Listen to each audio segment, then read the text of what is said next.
ಭಾಗ್ಯದ ಲಕ್ಷ್ಮಿ ಪ್ರತಿ ತಿಂಗಳು ಕೊಡ್ಬೇಕಲ್ಲ ಅಣ್ಣ, ಪ್ರತಿ ತಿಂಗಳು. ಗೃಹಲಕ್ಷ್ಮಿ ಯಡಿಯೂರಪ್ಪನವ್ರದ್ದು ಭಾಗ್ಯದ ಲಕ್ಷ್ಮಿ, ನಮ್ಗೆ ಅದೇ ಬರ್ತದೆ. ಗೃಹಲಕ್ಷ್ಮಿ ನಮಗೆಲ್ಲ ಎಷ್ಟು ತಿಂಗಳು? 12 ತಿಂಗಳು. ನಮಗೆ ಇಡೀ ಪ್ರಪಂಚಕ್ಕೆಲ್ಲ 12 ತಿಂಗಳಿದೆ. ಕಾಂಗ್ರೆಸ್ ಅವ್ರಿಗೆ ಮಾತ್ರ 10 ತಿಂಗಳು.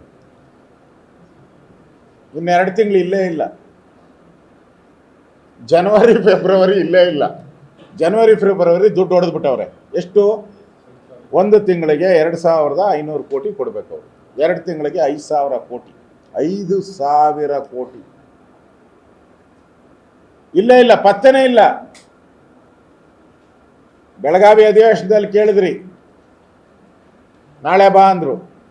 ಈಗ ಬೆಂಗಳೂರು ಅಧಿವೇಶನದಲ್ಲಿ ಕೇಳಿದ್ರಿ, ನಾಡದು ಬಾ ಅಂತ ಹೇಳಿದ್ದಾರೆ. ಪಾಪ ಅದಕ್ಕೋಸ್ಕರ ಅವರು ಸಾಲ ಮಾಡ್ಕೊಂಡು ಏನೋ ಕಾದಿರ್ತಾರೆ ಹೆಣ್ಣುಮಕ್ಕಳು, ಅವ್ರಿಗಿಲ್ಲ. ಈ ಅನ್ನಭಾಗ್ಯ ಅದು 1 ತಿಂಗಳು ಹೊಡೆದ್ಬಿಟ್ಟವ್ರೆ ಮುನಿಯಪ್ಪನವರು. 1 ತಿಂಗಳದು ದುಡ್ಡೇ ಕೊಟ್ಟಿಲ್ಲ. 726 ಕೋಟಿ ಕೊಡಬೇಕು. ರೇಷನ್ 5 kgದು ದುಡ್ಡು ಹಾಕ್ಬೇಕಾಯ್ತಲ್ಲ, ಅದು ಹಾಕೇ ಇಲ್ಲ. ಅದಕ್ಕೆ ನಾನು ಹೇಳಿದ್ದು ಸಾಲದ ರಾಮಯ್ಯ ಅಂತ. ಇವೆಲ್ಲವನ್ನ ಸೇರಿಸ್ಬಿಟ್ರೆ 3% ದಾಟ್ಬಿಡುತ್ತೆ. ಇವೆಲ್ಲವನ್ನ ನೀವು ತಗೊಂಬಿಟ್ರೆ ಅಕೌಂಟ್ಗೆ ಸಾಲ ಎಲ್ಲ ಜಾಸ್ತಿ ಆಗ್ತೈತಲ್ಲ, ಆಟೋಮೆಟಿಕ್ 3% ನಮ್ಮದು ಜಾಸ್ತಿ ಆಗೋತೈತೆ. ಲಿಮಿಟ್ ಏನಿದೆ ಆರ್ಥಿಕ ಶಿಸ್ತನ್ನು ನಾವು ದಾಟಿ ಹೊರಟೋತೀರಿ. ಎಷ್ಟು ಬಡ್ಡಿ ಕಟ್ತಾ ಇದ್ದೀರಿ ಸಿದ್ದರಾಮಯ್ಯನವರು? ಈಗ ಏನು ನಾನು ಅದೇನೋ ಚಾಂಪಿಯನ್ ಅಂತೆ, 17 ಚಾಂಪಿಯನ್ ಅಂತೆ. World cup 17 champion, 17 budget.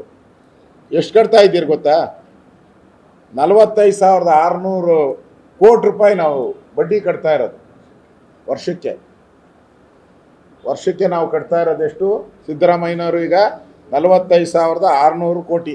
ಅಷ್ಟು ಡೆವಲಪ್ಮೆಂಟ್ಗೆ ದುಡ್ಡಿಲ್ಲ ನಮ್ಮ ಹತ್ರ. ಈಗ ಇಡೀ ರಾಜ್ಯದ ಡೆವಲಪ್ಮೆಂಟು 46,000 ಇಲ್ಲೇ ಇಲ್ಲ. ಸುಮ್ಮನೆ 84,000 ಕೋಟಿ ತೋರಿಸವ್ರೆ.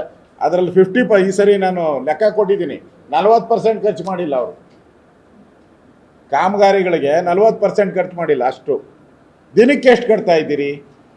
Every day. ಈಗ ನಾನು ಬಂದಿದ್ದೀನಲ್ಲಪ್ಪ, ಬೆಳಗ್ಗೆಯಿಂದ ಸಾಯಂಕಾಲದವರೆಗೂ ಅಂತ ಇಟ್ಕೊಳ್ಳಿ, ದಿನಕ್ಕೆ 125 ಕೋಟಿ ಕಟ್ತೀನಿ.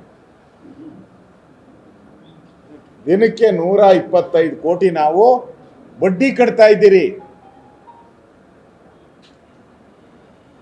ಗಂಟೆಗೆ 5.2 ಕೋಟಿ ಕಟ್ತೀರಿ. 1 ಅವರ್ಗೆ 5.2 ಕೋಟಿ. ಟಕ ರಾಹುಲ್ ಗಾಂಧಿ ಹೇಳ್ತಾರಲ್ಲ, ಕಟ್ ಹಂಗೆ ಗೊತ್ತಾಯ್ತು ಸಿದ್ದರಾಮಯ್ಯನವ್ರದ ಇದು. ನಿರ್ಭೀತ, ನಿಷ್ಪಕ್ಷಪಾತ, ವಿಶ್ವಾಸಾರ್ಹ ಸುದ್ದಿಗಳಿಗೆ ಮತ್ತೊಂದು ಹೆಸರಾಗಿರೋ ನ್ಯೂಸ್ 18 ಕನ್ನಡ ಈಗ ಆಪ್ನಲ್ಲೂ ಲಭ್ಯ ಇದೆ. ದಯವಿಟ್ಟು ಇಲ್ಲಿರೋ QR ಕೋಡ್ ಅನ್ನು ಸ್ಕ್ಯಾನ್ ಮಾಡಿಕೊಂಡು ಆಪ್ ಡೌನ್ಲೋಡ್ ಮಾಡೋದಕ್ಕೆ ಮರಿಬೇಡಿ. ನಿಮ್ಮ ಬೆಂಬಲ ಹೀಗೆ ಸದಾ ನಮ್ಮೊಂದಿಗಿರಲಿ. ಧನ್ಯವಾದ.